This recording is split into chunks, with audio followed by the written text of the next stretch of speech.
It's 3 a.m. and Apple just pushed a rapid security response. Somewhere out there, a WebKit 0-day stretching before its morning joke. Your executives roll in at 7 a.m. and expect their Macs to just work.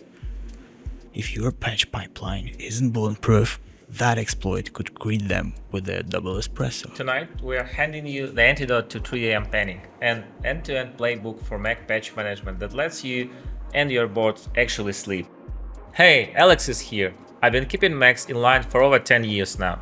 Think SaaS startups, film studios, and yeah, even that finance firm where someone thought SSL was a soda. macOS patches still feels like spinning the roulette wheel? Then top up your coffee. We are here to make them boring, but in the best possible way. Hi, and I'm Stas, and by the end of this, you'll know what to patch, when to do it, and how to keep your executives chill while you do it. No fluff, just a plan you can actually follow. So here's our flight plan. First, why patches matter to the business, not just IT. Then we'll unpack how Apple ships updates, not just the big ones, but the sneaky stuff. RSRS, firmware, all of it. We'll also get into third-party apps. That's where most of landmines are. I'll show you how to spot and diffuse them. Next, we'll cover 5 reasons why patching Macs is the way trickier than patching PCs. Spoiler alert, it's not just the UI. And finally, we'll peek into the tools and methods we actually use in a clean Mac business team. Think of it like opening the toolbox before the job starts. Sounds good? Buckle up, here's our first stop, the business case. And let's talk real numbers. IBM's 2024 breach report, it puts the average security incident at $4.45 million. Here's the kicker, 91% of those were caused by bugs that already had patches. So yeah, skipping updates, that shows up on your P&L. Exactly, Stas. And what about regulators? They all cut on HIPAA, SOC 2, PSI DSS, they all require timely updates. And what does timely even mean? Well, most auditors treat it as 2 weeks, sometimes less, depending on the risk. From our experience, stakeholders only care about 3 numbers: how long you're exposed, how long your users are down, and how many audit findings they have to explain. What if you can shrink the exposure to under a week, downtime under 15 minutes, and keep audit findings at 0? No one's breathing down your neck. And it pays off a big time. That means, in simple terms, fewer calls, fewer headaches, less have you tried turning it off and on again. Alright, now that we've nailed the why, let's dive into how Apple actually ships this stuff. It might not be just about clicking update now. Starting with major updates like Monterey to Ventura to Sonoma, they drop every fall, around 10 to 14 gigs. Typically you get a mandatory reboot, and at least one kernel extension usually breaks. Rapid security responses are next. Those are the tiny letter ones, like 14.4.1a, usually under 300 megabytes. If there is an active exploit, Apple wants it installed yesterday. Honestly, just take one glance at that table and your communications plan writes itself. The size tells you how much bandwidth you'll burn. Reboots mean user disruption. And what about the risk level? That tells you your deadline. Remember just one thing, OS updates alone won't cut it. The bigger attack surface sits in your app stack. Let's zoom out. Google ships 24 Chrome updates a year, plus on average 12 emergency patches, while Zoom pushes critical updates about every 6 weeks. Ignore those and your OS hygiene won't matter much. How is that? Do you want a nice and memorable comparison? Apps hit Macs through 3 highways, and each of them needs its own guardrails. Highway 1 is the Mac App Store. The MDM can flag apps to force updates, and Apple handles integrity checks. However, a lot of enterprise apps like Chrome unfortunately don't live there. Highway 2 are vendor updates. Think Chrome Keystone, Microsoft Auto Update, the Doom Patcher. They are super convenient, still they run as launch agents, which users can easily kill. Bandwidth isn't cut, logs scattered all over the place. Then Highway 3 runs under the name of admin managed packages. You name them. Jamf app installers, Kanji auto apps, Mosail's catalog, or old school monkey with auto PKG. So you simply have to sign the package, push it once, and collect clean compliance data. Here's my rule of thumb. If anything is browser-based or public-facing, it belongs on Highway 3. Trust me, your risk team will sleep better. Alright, the OS jargon decoded. App highway is mapped, yet patching still feels like playing whack-a-mole, doesn't it? Let's meet the gremlin. Here's the interesting part. Stas, do you remember that work thing that kept you awake at night? Mine was surprise timing. Like, imagine Apple drops Ventura 14.5 at 10 am Pacific time, then 1 am in Sydney. If you've got global support, it better be ready to roll. Well, then for me it might be the permanent snooze button. Creative pros defer reboots longer than teenagers ignore chores. However, if you force it, you'll kill a Final Cut render, or even worse, a CEO's quarterly deck. The next pain point will be mixed silicon. I mean, Intel Macs need a different BridgeOS firmware than M-series machines. Obviously, when you push the wrong profile, Secure Boot just says nope. Oh, I remembered one more. The third-party sprawl. Taking the average enterprise Mac, it runs about 92 apps. What if just one of them, like desktop client, goes unpatched? Well, congrats, you already opened an old Electron vulnerability. The fifth pain point might be the band's bottlenecks. Did you just say a 10 gig major update across 1000 remote Macs? You're just pushing 10 terabytes. Good luck doing that over HODL Wi-Fi during Sales Summit.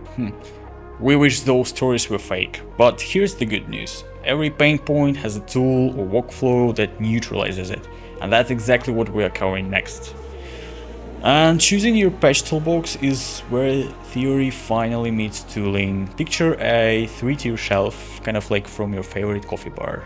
Top shelf is taken by Apple Native. You get Business Manager plus solid MDM like Jamf Now, Simple MDM or EditG. That combo lets you schedule, defer or force OS updates. It's low cost and fully supported by Apple APIs. However, it won't touch Chrome or any internal apps. I think of it like plain black coffee, essential but not a full meal. Middle shelf keeps DIY pro gear. That's Monkey, AutoPKG and Nudge. You host the repo, write your own recipes and own every byte. The upside is total control and no per device fees. Well, what's the catch? You are maintaining servers, debugging Python at 2 in the morning and explaining your super custom setup to every new hire. On the bottom shelf, lay the turnkey suites. You've got Jamf for microscope level control, then Kenji if you like set it and forget it, Mozart if for value, while Intune fits if you're mostly Windows and need Macs to behave just enough. They all layer an agent over Apple's APIs, throw in a cloud catalog of third-party apps, and hand you a dashboard the board might actually read. You can take a look at the in-depth comparison via the link. Pick your shelf based on headcount, budget and risk tolerance. If it's just you and your dog, I'd lean toward Kenji. Got a big security team? Jamf all the way. Non-profit with no cash? DIY Monkey would do the job. Thanks, Stas. Now let's imagine you collect your toolbox. Now let's walk through the 7-step dance routine that makes it all sing. The 7-step patch playbook is like choreographing a musical. If you hit that cues right, the whole show runs smoothly. Oh, nice metaphor, Sasha. So every Mac ships through Apple's device enrollment program. It also joins your MDM and escrows a bootstrap token. That means future updates don't need the user password. Within 5 minutes, the script checks for firewall, secure boot, and available disk space. If anything fails, the Mac moves into a smart group labeled repair. This rings just IT and a few power users. We get their feedback fast, usually through Slack emojis. Green circle if it works, red square if it blows up. You grab one person from each department. If Marketing's Figma plugin breaks, I'd rather hear it now than during a company-wide rollout.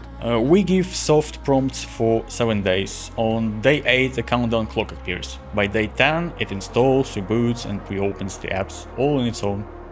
Still have strangles? Jamf can yank the corporate Wi-Fi with a network profile, and Kenji can throw up a full screen blocker. Either way, compliance shoots up to 99%. A nightly CSV lands in your data lake. Power BI gives you a heat map of patch age. Auditors see green. CISO finally sleeps. Once you nail this playbook, we bet every OS or app update becomes rinse and repeat. It's just like muscle memory after a while. Let's get dancing. Now let's hit the FAQ lightning round. These 8 always show up in the comment section. Can users self-patch through system settings? Yes, they can, but you lose control and visibility when they do. Intel Macs stack on Monterey safe. Stick to version 12.7. Patch it fast and start planning a hardware refresh. And now, does FileWatch slow down the installs?